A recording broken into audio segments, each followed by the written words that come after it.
Today on Public Eye News, the Prime Minister of Iraq visits Michigan amid growing tensions in the Middle East. And later, President Biden sets new Title IX rules regarding transgender students.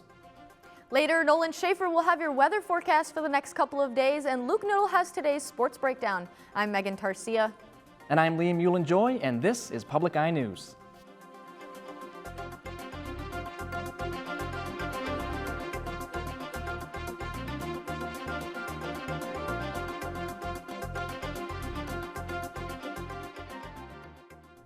Iraqi Prime Minister Mohammed Shia al-Sudani recently visited Michigan following a conference with President Joe Biden. The goal of his discussion with Biden was to discuss bilateral relations with the U.S. In Michigan, he met with leaders of the state's large Iraqi community and updated them on his conversation with Biden. He also discussed the ongoing tensions in the Middle East, which were characterized by back-and-forth strikes between Iran and Israel in recent days.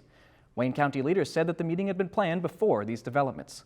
Al-Sudani met with Wayne County Executive Warren Evans. He also met with multiple leaders of the area's Arab American community, which is the biggest in the country, including state representatives.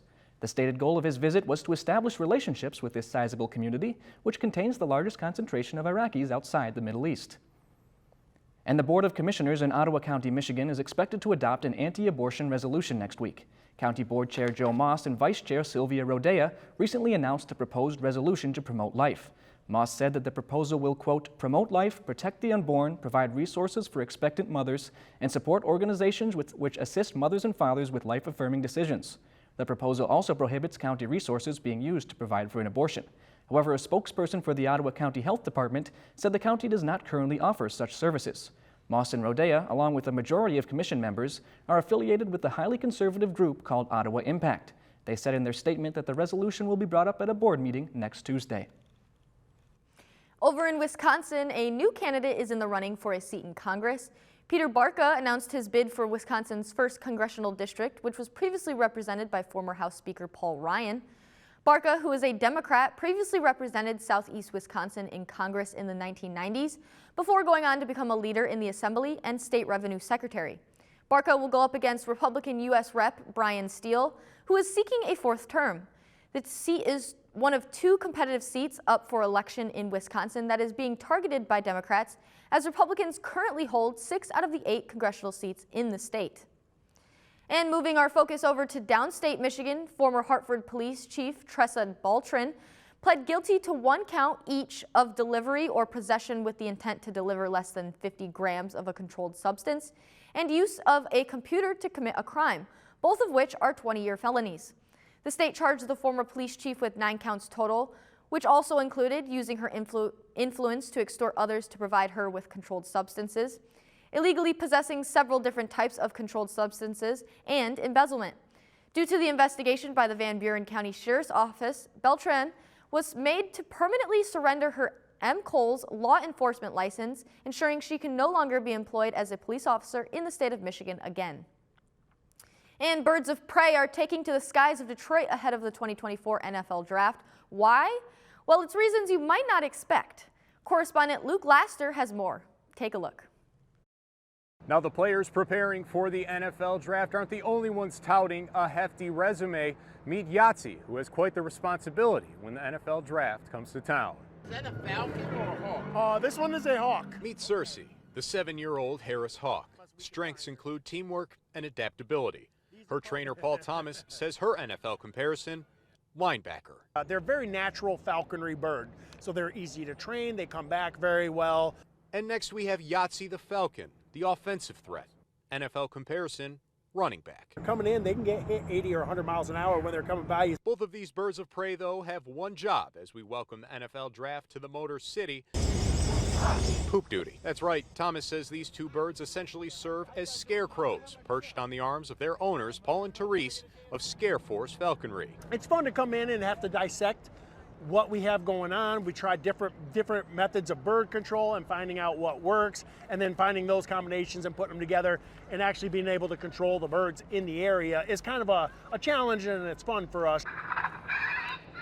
Contracted by Bedrock Detroit, these experts use various tools, aside from the birds of prey, to keep smaller birds from pooping all over the side of buildings and making a mess.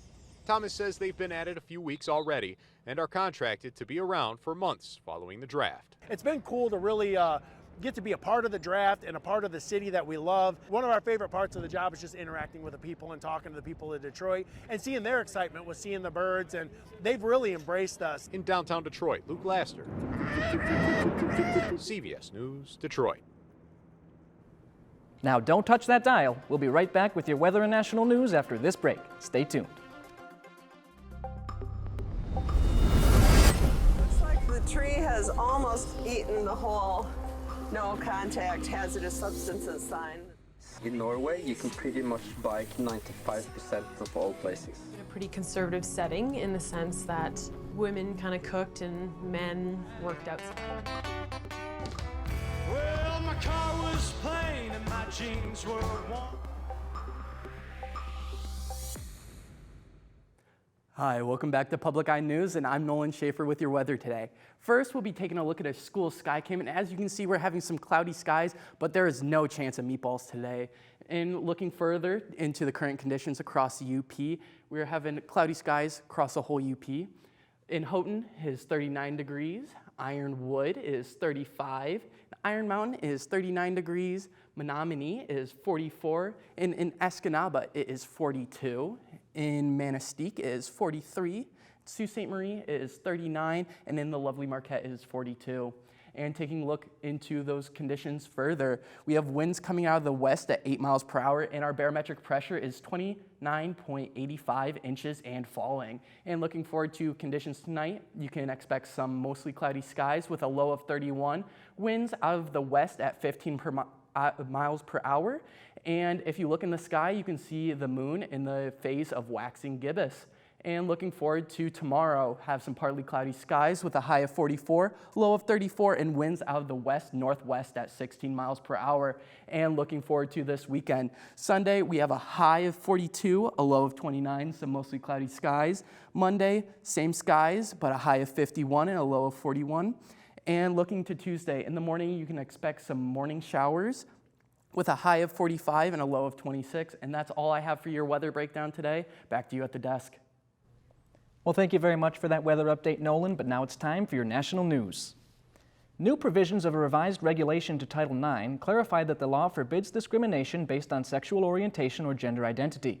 LGBTQ+ students who face discrimination will be entitled to school intervention. In cases where the school fails to respond adequately, students can seek help from the federal government. Many Republicans say Title IX was never supposed to have these provisions. The new provisions also broaden the type of misconduct that institutions are obligated to address. It increases the protections for victims of sexual assault. One notable change is that the removal of the requirement for face-to-face hearings wherein students cross-examined each other through representatives. As an alternative to these hearings, colleges may interview students separately. This alternative system will allow them to suggest questions and have the responses recorded. And years after the 2010 Deepwater Horizon oil spill exposed thousands of cleanup workers to crude oil and other chemicals, many have not received compensation from BP. The company agreed to a settlement in 2012, but 79% of people who settled did not get more than $1,300. Others have sued BP claiming illness, but of those roughly 4,800 lawsuits, most have been dismissed. Epidemiologist Dale Sandler of the National Institutes of Health said that the high burden of proof demanded by most judges means people just can't win. However, a legal firm called the Downs Group, which has lost hundreds of cases to BP, is appealing to the 5th and 11th U.S. Circuit Courts of Appeals, saying lower courts misconstrued the level of proof needed for toxic exposure cases. As appeals increase, the matter could even make its way to the Supreme Court for resolution. And the Biden administration says it's working towards de-escalating the conflict in the Middle East after Israel's overnight strike on Iran. Today's strike was in retaliation for Iran's unprecedented drone and missile strike against Israel last weekend. Natalie Brand has more. Take a look. Less than 24 hours after U.S. officials say an Israeli missile struck Iran, Secretary of State Antony Blinken wouldn't comment on reports the White House was given advance notice, but made clear the U.S. was not part of it. The United States has not been involved in any offensive operations. The United States, along with our partners, will continue to work for de-escalation. The early morning hit was in an area where Iran has several nuclear sites, but the UN's top atomic energy body said there was no damage to the nuclear facility. Did not hit a nuclear facility. The counterstrike was actually about targeting an area near it so we can send a message indicating that we will retaliate and we will do next time possibly the actual facility, but this time we're not. The strike came less than a week after Iran's unprecedented retaliatory drone and missile attack on Israel, the country's first direct assault on Israel from its own territory. National security and foreign policy expert Asha Castleberry-Hernandez says Israel's strike sends a message it's able to penetrate Iran's airspace. Your response showed no international support with regards to intercepting the actual counterstrike, like what you saw in Israel, where you've had the United Kingdom, United States, even Jordan and Saudi providing support to the Israeli security forces. Iran has been downplaying Israel's attack with no damage reported. Many intelligence experts believe the limited scope of the strike will allow Iran to walk away from further escalation. Natalie Brand, CBS News, Washington. And stay tuned. Luke has an update on the latest sports breakdown after this. If you are the parent of a college-bound teenager, chances are your patience is wearing thin dealing with FAFSA, the free application for federal student aid. An overhaul of FAFSA has caused delays in awarding financial aid packages to students. This week on Media Meet, we will ask officials at NMU and MTU how they are handling the challenge. We are talking about FAFSA frustrations next time on Media Meet.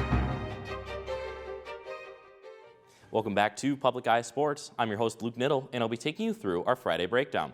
Leading off with the playoffs, the NHL Stanley Cup postseason is set to begin tomorrow night at 5, setting the tone with an Islanders-Hurricanes matchup for Game 1.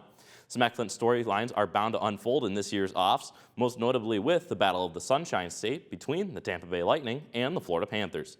In the previous two playoff series between Tampa and Florida, Lightning struck twice as the Bolts won 4-2 in 2021 and had the Panthers licking their wounds in 2022 with a sweep.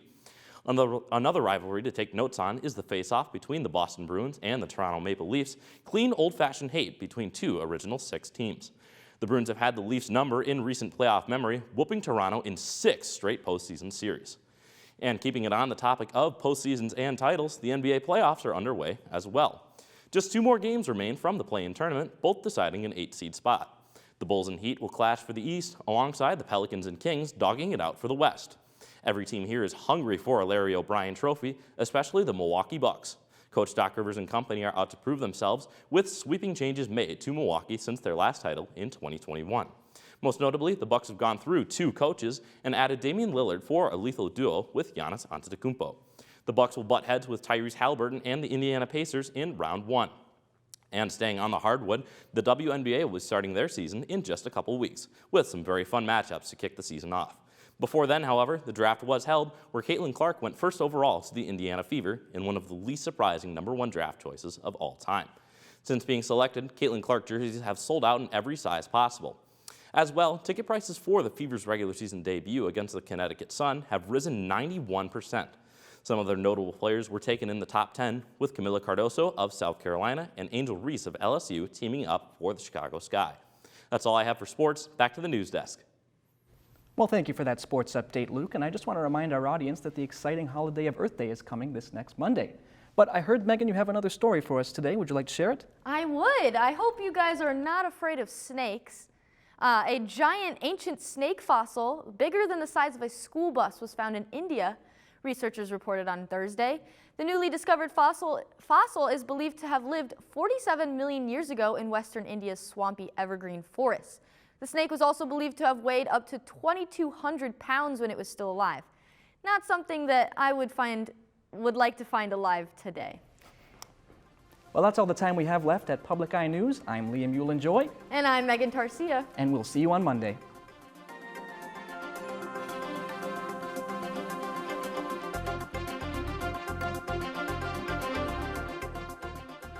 The preceding program was produced by WNMU-TV, Northern Michigan University Public Television, in studios located in Elizabeth and Edgar Hardin Hall.